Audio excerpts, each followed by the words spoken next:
Good morning, and welcome to the First Unitarian Universalist Society of Albany. My name is Al DeSalvo, and I am the Service Associate today. And this morning, we welcome to our pulpit Nellson Jacobs-Moore. Nellson has served as an ordained Presbyterian deacon at Lafayette Avenue Presbyterian Church in Brooklyn. He has also served as a worship associate at the Unitarian Universalist Fellowship of Charlotte County and the Unitarian Universal Fellowship Friendship Organization of Pineda, both in Florida. And he is now our Sexton here at the First Unitarian Universalist Society in Albany, and a great guy to talk to and be around.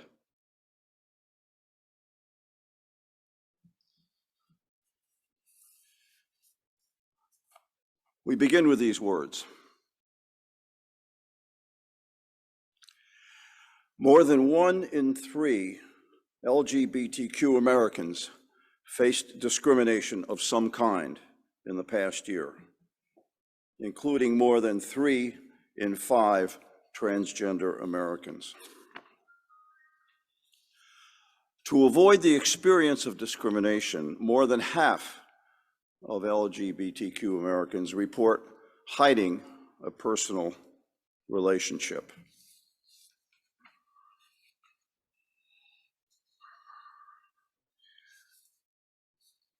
According to a national survey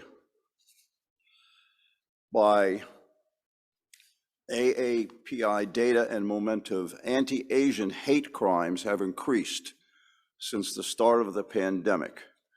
1 in 6 Asian American adults reported experiencing a hate crime in 2021, up from 1 in 8 in 2020.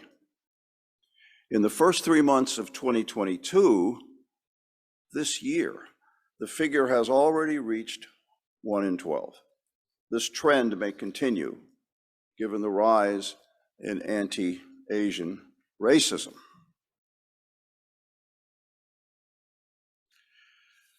Women continue to be second-class citizens. From the lack of adequate family support programs like those enjoyed by women in European countries, to the disparities in income between men and women, the gender gap continues to widen. Overturning Roe versus Wade now adds a huge disparity to the social equation. The court has turned the clock back 50 years on settled law.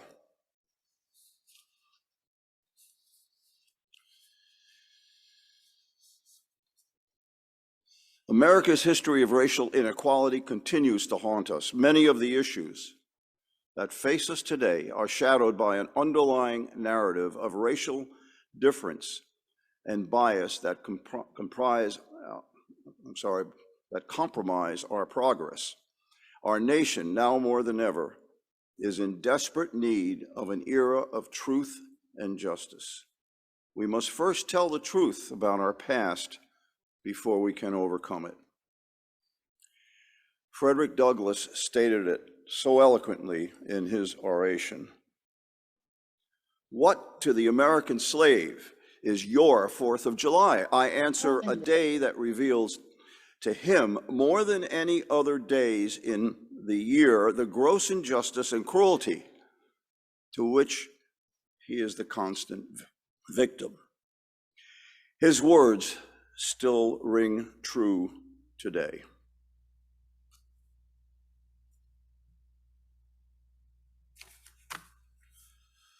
We now will have the prelude, which is the second prelude by George Gershwin, and the musician is Isaac Allen.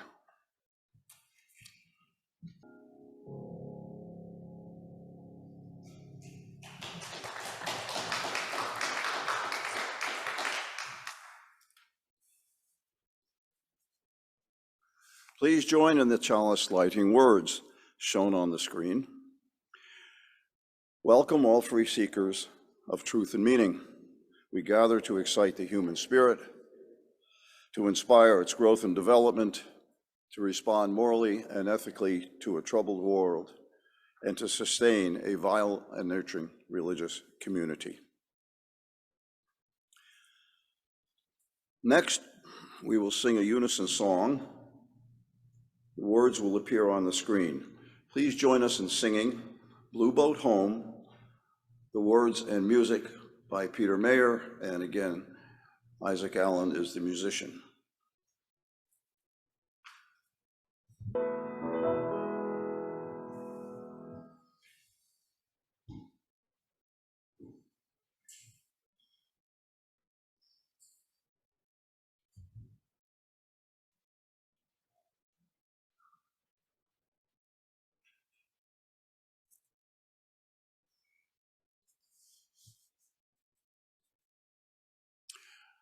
We now welcome our Facebook friends, and welcome to those viewers who will be joining us now for our service. My name is Al DeSalvo, and I am the service associate today. We welcome to our pulpit Nellson Moore, who is a member of our community and our sexton.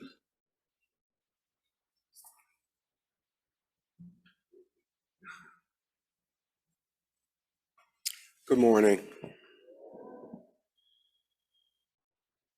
All right, so our reading this morning is, oddly enough, from Ronald Reagan. Freedom is never more than one generation away from extinction. We didn't pass it on to our children in the bloodstream. It must be fought for, protected, and handed on to them so that they can do the same. Let's take a moment to start to look inward and get prepared for our silent meditation. When I woke up, I reminded myself that freedom is never free. You have to fight for it, work for it, and make sure you are able to handle it. Look to yourself. You free. Nothing and nobody is obliged to save you but you. Somewhere inside you is that free person I'm talking about. Locate her and let her do some good in the world. Toni Morrison. Let's take another moment in silence to look inward to still and recharge our spirits.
We all like to think of ourselves as independent, able to care for our own needs and wants without the assistance of others.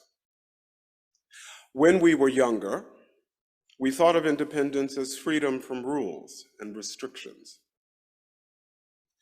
Poet, singer, actress Maya Angelou said, "Independence is a heady draft, and if you drink it in your youth, it can have the same effect on the brain as a young wine does. It does not matter that the taste is not always pleasing. It is addictive, and with each drink, you want more."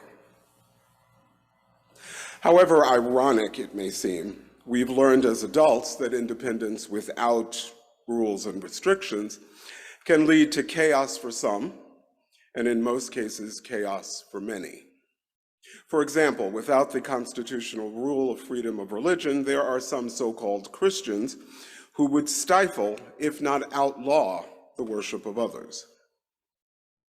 True independence and freedom can only exist in doing what's right, said Algerian philosopher Albert Camus. Unfortunately, without constitutional rights and laws, some folks have a hard time deciphering what's right. In preparation for giving this talk, I've read 4th of July speeches given by Frederick Douglass in 1852, Susan B. Anthony in 1876, Franklin Delano Roosevelt in 1941, Martin Luther King Jr. in 1965, Ronald Reagan in 1986, and Danny Langevin, a lesbian columnist, in 2012. I found it very amusing that the least helpful of these speeches were the two written by Presidents Reagan and Roosevelt. However, it was amazing to me how relevant the speeches of Douglass, Anthony, King, and Langevin are to what's going on in our nation right now. In his speech, given July 5th, 1852, at Corinthian Hall in Rochester, New York, Frederick Douglass explained, "This celebration also marks the beginning of another year of your national life and reminds you that the Republic of America is now 76 years old.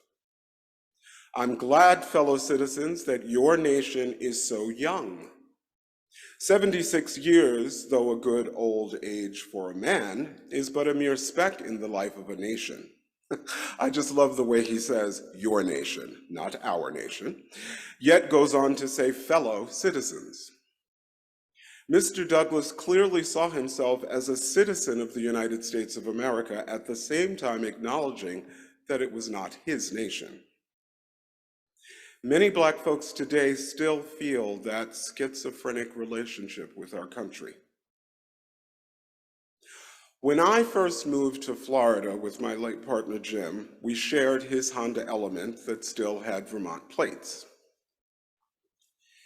In the first month, I was stopped by the Sheriff's Department 12, maybe 13 times, while Jim was not stopped once. Jim was white. I am sure you are all familiar with the cases of Breonna Taylor, George Floyd, and perhaps Daniel Prude of Rochester, New York. When was the last time that you heard of an unarmed white person being killed by law enforcement? That is why Black Lives Matter is so important, and I do want to thank this congregation for supporting that movement.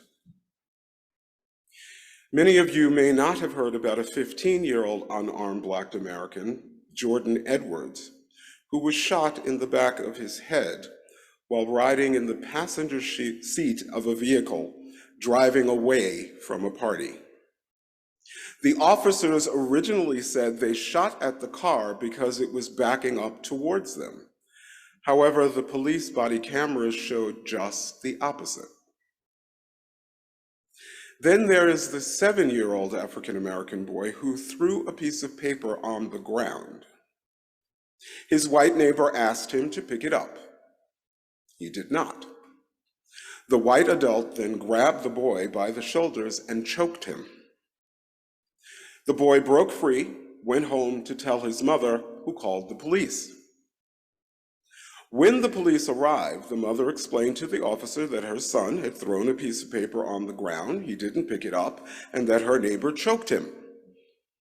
The officer then asked the mother, hadn't she taught her son to pick up after himself? The mother raised her voice and said, "That is not the point. This adult choked a 7-year-old child, and that's not right. He's a man, my son is a boy." At which point the officer said, "If you don't lower your voice and speak to me respectfully, I may have to arrest you." The mother continued to protest. The officer wrestled her to the ground and arrested her. However, the white neighbor who had choked the 7-year-old boy was not arrested. So I ask, how do I, as an African American, consider myself a true partner in the dream that is America if this is the treatment we receive from law enforcement? I would hope that even if you have issues with the phrase Black Lives Matter, that you agree that an adult who chokes a 7-year-old boy should be arrested before the mother of that child for raising her voice. Frederick Douglass, in his Independence Day speech, went on to say, "Fellow citizens, above your national tumultuous joy, I hear the mournful wail of millions whose claims, heavy and grievous yesterday, are today rendered more intolerable by the Jubilee shouts that reach them. There are 72 crimes in the state of Virginia which, if committed by a Black man, subject him to punishment by death, while only 2 of the same crimes will subject a white man to like punishment." Unfortunately, Mr. Douglass's hopes for young America are taking a bit more time than he imagined. The criminal justice system hasn't changed as much as he would have liked. We were all shocked by the senseless assassination of 19 children and 2 of their teachers in Uvalde, Texas. However, I was shocked at my reaction when I found out that law enforcement officers had killed the suspect. The assassin who killed 10 African Americans and wounded 3 others in Buffalo, New York, was arrested. The assassin who killed 2 men and wounded another in Kenosha, Wisconsin, was arrested, tried, and released. But the assassin in Uvalde was killed. I was shocked because I couldn't help but think he was killed because he was Hispanic. It is very hard to feel independent if you cannot trust law enforcement or the judicial system will be fair and impartial. Mind you, not being in bondage is a really great step forward. Having the states of Alabama, Florida, Maryland, North Carolina, New Jersey, and Virginia apologize for their historic role in sanctioning the practice of slavery is pretty cool. Being able to sit in the front of the bus, although I prefer the back, and marry someone of the opposite race and not have to use separate facilities is truly magnificent progress. But in too many places, education is still separate and not equal. There are still neighborhoods and housing complexes that avoid tenants of color and Jews. I am mindful that I worry about my son and daughter in ways that my white friends simply don't have to. My children are Black and Jewish. Mr. Douglass may have shocked his audience when he said, "For it is not light that is needed, but fire. It is not the gentle shower, but thunder. We need the storm, the whirlwind, and the earthquake. The feeling of the nation must be quickened. The conscience of the nation must be roused. The propriety of the nation must be startled. The hypocrisy of the nation must be exposed, and its crimes against God and man must be proclaimed and denounced. Very powerful stuff. I don't believe he was advocating a violent uprising. He was advocating a passionate and persistent movement to make change a reality. Without rules and laws and cops and judges and neighbors and fellow citizens holding these truths to be self-evident, that all folks are created equal and that they are endowed with certain unalienable rights like life, liberty, and the pursuit of happiness, some Americans would find independence impossible. Communication is a continual balancing act, juggling the conflicting needs of intimacy and independence. To survive in the world, we have to act in concert with others.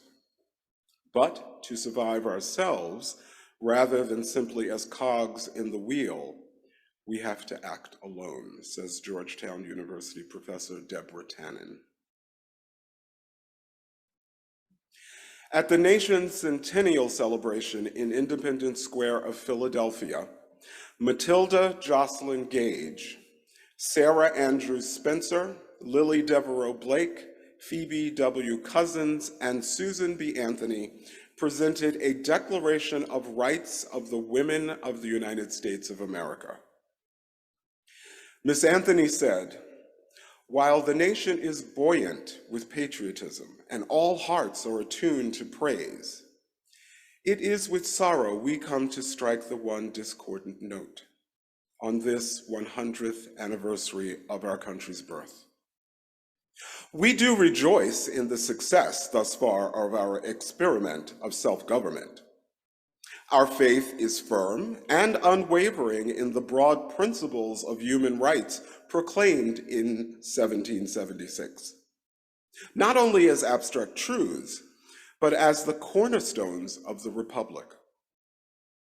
Yet we cannot forget, even at this glad hour, that while men of every race, clime, and condition have been invested with full rights of citizenship under our hospitable flag, all women still suffer the degradation of disenfranchisement."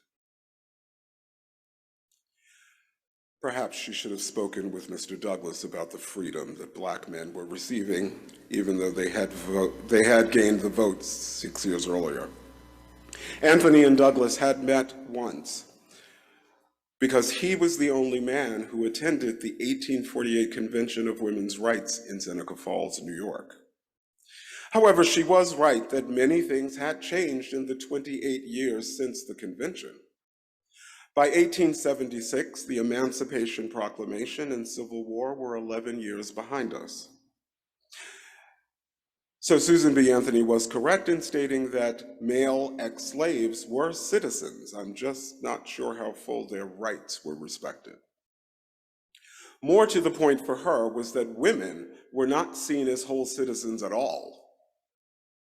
How strange that in 2022 we're still fighting for women to have full control over their own bodies. That there should be equal pay for equal work. When asked about independence, gospel singer and activist Mahalia Jackson said, "It is easy to be independent when you've got money, but to be independent when you haven't got a thing, that's the test." I mean, really, how is it possible that 146 years later, we are still fighting for full rights for all women? Of course, now women have the vote. They can freely inherit the wealth and property of a spouse. Yet men still feel free to make choices about women's health, reproductive rights, childcare options, and rate of pay. How do we not understand that supporting affordable childcare, neighborhood clinics, equal pay for equal work, will allow the phrase, "Make these truths self-evident, that all men are created equal, live and breathe." FDR should have said this in his July 4th speech in 1941, but he didn't. He said it later when he was asked about independence. True individual freedom cannot exist without economic security and independence. People who are hungry and out of a job are stuff of which dictatorships are made. How can we help our country get closer to the reality of this glorious experiment that is the USA? We can vote. We can listen to each other's pain. The more we listen, the more we learn. The more we learn, the more we can do. We can try not to judge or jump to conclusions. I met a man once who wore a Confederate flag on every piece of clothing he owned. I was sure that he was going to be the bane of my existence. However, to my surprise, in all of our interactions, he called me sir. He always said please and thank you. He even brought his wife to meet me. His wife baked me Christmas cookies. This gentleman reminded me that I need to try and see all of my fellow citizens as human beings rather than ideologies or issues. If we can do that, then we might be able to have them understand the world from our point of view. You really cannot judge a book by its cover. You have to engage in order to make a true assessment. I came out to my parents when I was 16 years old.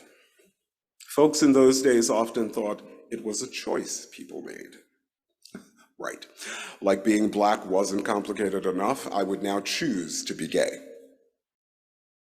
I knew I was gay as early as 3rd grade. I shared my pretzels with Kevin, and I realized I was different. My minister then made it clear that he thought it was an abomination. So I kept my differences to myself. But by 16, I had heard stories about Alexander the Great, Oscar Wilde, Tallulah Bankhead, Billie Jean King, and Johnny Mathis.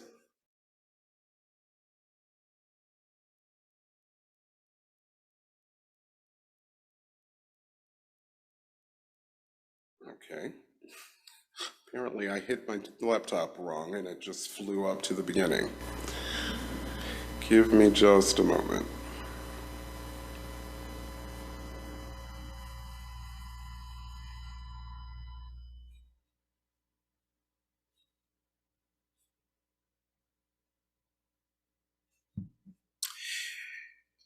In her speech, written July 4th of 2012 for the Valley Patriot, Danny Langevin speaks of a minister named Charles Worley, who gave a sermon advocating for the imprisonment of gays and lesbians. And recently, there was a Pentecostal preacher who thought that we should just be lined up and shot in the back of the head. Because of this kind of hatred, living truly independently and holding these truths to be self-evident, that all folks are created equal and that they are endowed with certain unalienable rights like life, liberty, and the pursuit of happiness, seemed way out of reach for the LGBTQ+ citizens of our country. Given the climate of our nation right now, rights and freedoms we have won are in jeopardy. We must resist those attempts. Danny Langevin goes on to state, I was a closeted lesbian for a very long time. When I finally accepted who I am and came out to my friends, family, and colleagues, it was amazing what I discovered about myself. I began to write. I felt stronger and more empowered. I became more creative and became independent. Almost all gays and lesbians in history accomplished their goals while hiding their sexuality.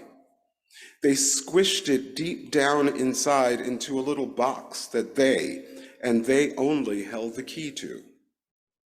But you can't hide one part of yourself without hiding other parts.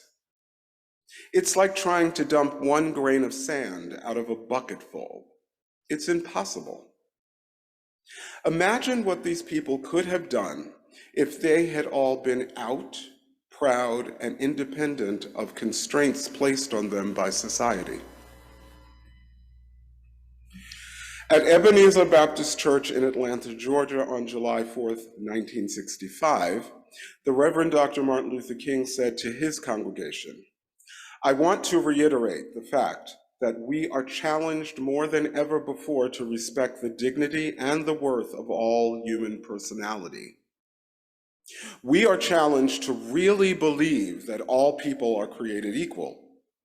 And don't misunderstand that. It does not mean that all people are created equal in terms of native endowment, in terms of intellectual capacity. It does not mean that.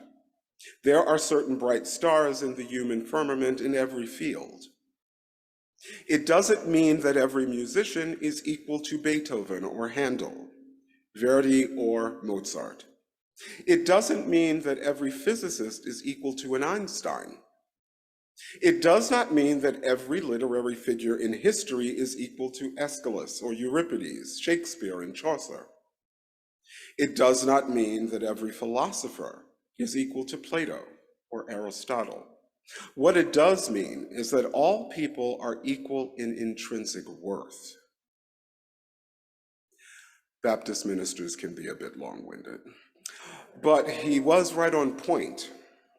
The homeless and the CEO are equal in intrinsic worth. If we can live our daily lives with that spirit, we could take the foundation laid down by our founding fathers and elevate it to the shining beacon that should be America. I know that many of us are feeling that the country is going backwards right now. But we have made such strides towards the America that Frederick Douglass and Susan B. Anthony envisioned. So let's not lose sight of that. Let's do all that we can to keep those dreams becoming realities. As Dr. King, referring to the Declaration of Independence, said in his sermon, "Never before in the history of the world has a socio-political document expressed in such profound, eloquent, and unequivocal language the dignity and worth of human personality." The American dream reminds us, and we should think about it anew on this Independence Day, that every man is an heir of the legacy of dignity and worth. And I'm sure that if Dr. King were giving that sermon today, he would have said every man, every woman, regardless of income, race, sexual orientation, or gender identity, is an heir of the legacy of dignity and worth. We must remember that we are a nation of peoples from all other nations. That is our nationality. Never before in the history of the world have so many racial groups and so many national backgrounds assembled together in one nation. And somehow, if we can't solve the problem in America, the world can't solve the problem because America is the world in miniature, Dr. King went on to say. We can help make this so. So I will leave you with 3 quotes on independence, and they come from very strange sources considering my political bent. The first is Malcolm Forbes, who said, "Diversity is the art of thinking independently together." Our founding fathers were men who thought very differently about the world. John Adams owned no slaves, yet thought that an American monarch was not a bad idea. Thomas Jefferson owned slaves and had many children with his slave Sally Hemings, yet he passionately believed that inalienable rights and rightful liberty belong to every person within the limits drawn around us by the equal rights of others. And then you have Benjamin Franklin, who believed organized religion was necessary to keep man good to their fellow man, but he rarely attended religious services himself. The diversity of these three men working together formed the ideal that this country is still trying to live up to in our Declaration of Independence. James Cash Penney, founder of J.C. Penney in 1902, said, "The best teamwork comes from people who are working independently towards one goal in unison." Susan B. Anthony said it plainly: independence is happiness. Amen, shalom, ibukun fan, blessed be.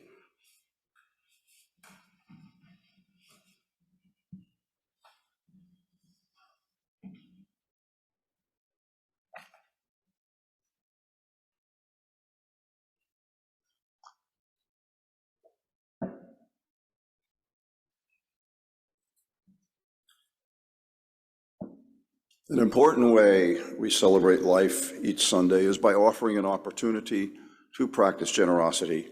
Members and friends support our congregation with an annual pledge paid throughout the year, and another way to support the good work of this congregation is by making a generous contribution as we pass the plate, or by way of one of the options shown on this next slide. If you're willing and able to join us virtually, you can click on the tiny URL link in the chat window to contribute. Or you can send a text to the number shown on the screen, and the examples on the slide will show you how to label your text to indicate the amount and the purpose or the intent of your gift.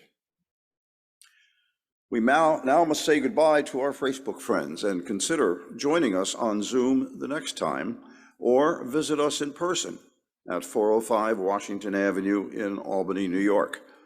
You can find more information at our website, albanyuu.org.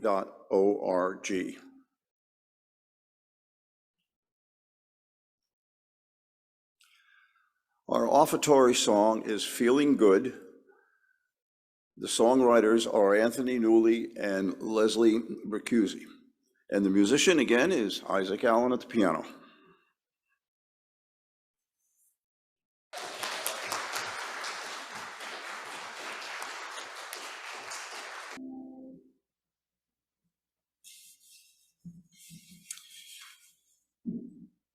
And now if we could read the words on the screen together as the chalice is extinguished. We extinguish this flame, but not the light of truth, the warmth of community, or the fire of commitment. These we carry in our hearts until we are together again.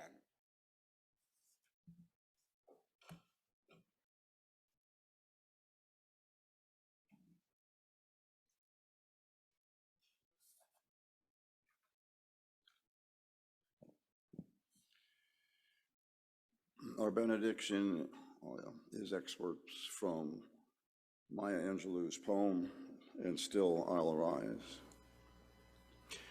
You may write me down in history with your bitter, twisted lies. You may tread me in the very dirt, but still, like dust, I'll rise.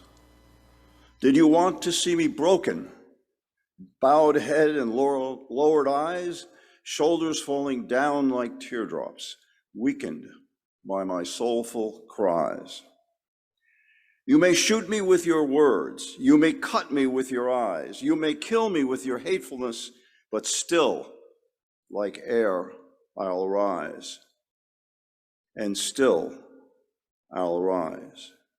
And still, I'll rise. And still, I'll arise.